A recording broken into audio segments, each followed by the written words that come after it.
guys, welcome back to Between Bells here on Cheddar. According to the New York Times, veteran affairs seem to be the only issues moving forward on Capitol Hill. And one of the issues on the front line is providing better health care and services to the 2.2 million women veterans. Joining us now to discuss all that is Paul Rieckhoff. He's the founder and CEO of Iraq and Afghanistan Veterans of America. It's the IAVA. Yes, sir. Got it. Yes, I knew I was going to get that acronym. Thanks for having me. Paul, it's such a pleasure to talk to you. Happy Friday, man. Thank you. Happy Friday to you guys. So, that's such a startling statistic that I just mentioned from the New York Times. So what are some of the big problems that you guys are seeing women veterans facing today? Well, I think it starts with recognition. It's great to be here because we were talking in the break. We actually start the Veterans Day Parade right behind you every year. And for IAVA, 20% of the folks who march with us are women. So America doesn't recognize that women are fighting, they're dying, they're sacrificing every day right now in Iraq and Afghanistan. So we need to raise awareness, provide them with better care for them and their families, and to really reshape the culture of the Department of Defense and Veterans Affairs to change a system that was mostly built for men after World War II and after Vietnam. And it applies to the workforce too. Our main message, it's great to be on with you guys to share this, veterans are not a charity, they're an investment. And we think they're the best investment in America, and women veterans are a huge part of that. Well, numerous historic and transformative veteran bills have passed through Congress, including the largest expansion of the post-9/11 GI Bill, nearly $4 billion in healthcare funding. Why do you think, at this point, veteran issues are really the only things to actually be passed by Congress? Well, I think it starts with veterans. Veterans know how to get stuff done. And politicians love to take the credit here, but veterans are driving forward this change. The leading veterans groups in America are saying, look, you can argue about politics, but at least unite on veterans issues. Right. So we passed the largest expansion for the GI Bill in almost a decade. That's going to help our economy. That's going to help our national defense, and it's going to help our veterans. The Gulf War Global War on Terror memorial just passed last night. That's going to go to the president's desk.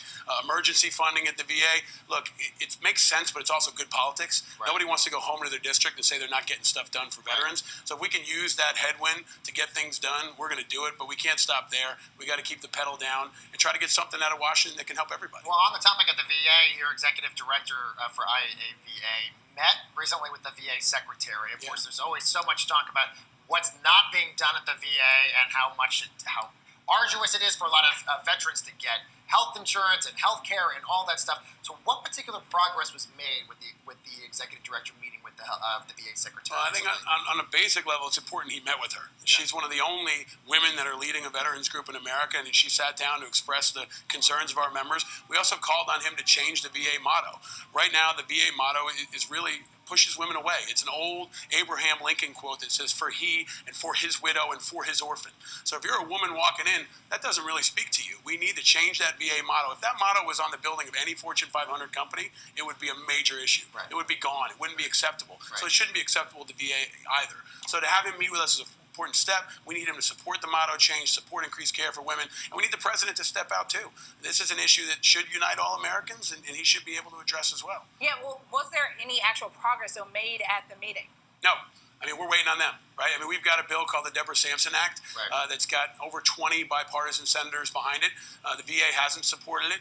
The president hasn't supported it, and we ask all Americans to support it. So follow us on Twitter.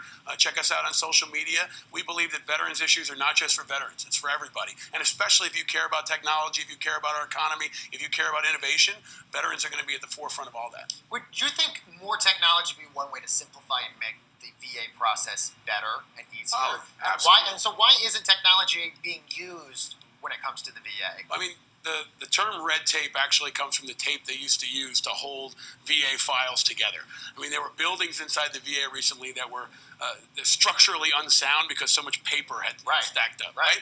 I mean, this is government at its worst, and it's got to be dragged forward. And veterans can lead that innovation. When you come out of the military, you're up on technology. You're an early adopter. You understand how to get things done and how to make stuff happen. We need to bring that same spirit to the VA and to government because literally it means people's lives and deaths, right? If you're stuck waiting on paperwork, it could mean access to care, and it could mean tremendous health loss for you and your family. So it's got to get fixed, and the private sector can help. We need the same kind of innovation we see in Silicon Valley happening inside the VA. Yeah, now the Newmark Foundation, they just recently made a very generous donation. How has that really helped you guys be able to push forward with your campaign? Yeah, that's a great example. Craig Newmark's the guy who founded Craigslist. Not a guy you would expect to be behind veterans issues, but he cares really deeply. He knows that veterans stood up so his business could succeed, so many other businesses could succeed. So he made a very generous $500,000 contribution to support our work, and he's challenged other people to match it. So all the rich internet billionaires that might be watching right now, I hope they'll step up and follow Craig's lead and support our veterans. It is about our veterans, but again, it's smart for our economy, and I think Craig recognizes that, and he uniquely understands technology can be a solution. He's done it at Craigslist, he's done it with all his philanthropy, and he sees our opportunity now at IAVA to do the same thing. So we really appreciate him. He's a patriot, and he's stepping up and issuing a challenge, and I hope all the folks watching Cheddar and around the world will follow that challenge. One of the other things I want to talk about is this campaign you guys are leading called the She Who Born the Battle campaign.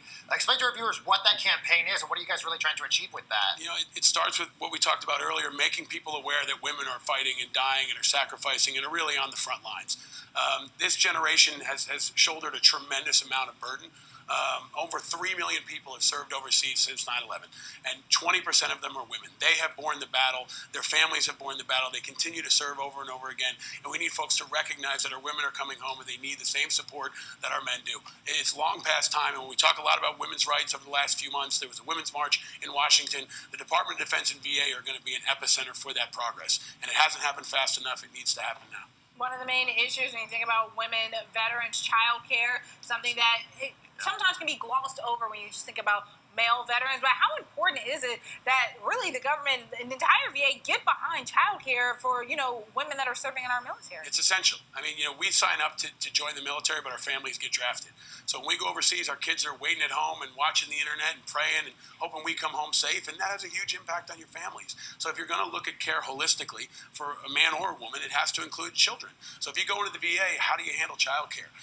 What do you do about babysitting? What do you do about transportation? Right. When you are gone, if you have 3 kids back home, how do you take care of the mental stress that those kids have had? We've really got to look at families holistically, and it starts with focusing on mothers and recognizing that mothers are winning and fighting and sacrificing in our wars, and they're taking their kids with them. So we got to really wrap our arms around all of them and provide them with the support they deserve. It should be a no-brainer. You're absolutely right. Unfortunately, we've still got a long way to go. All right, well, keep up the good fight. That's Paul Rieckhoff. He's the founder and CEO of Iraq and Afghanistan Veterans for America. Thanks so much for your time. Thank you, guys. Really appreciate it. We'd love to have you back again.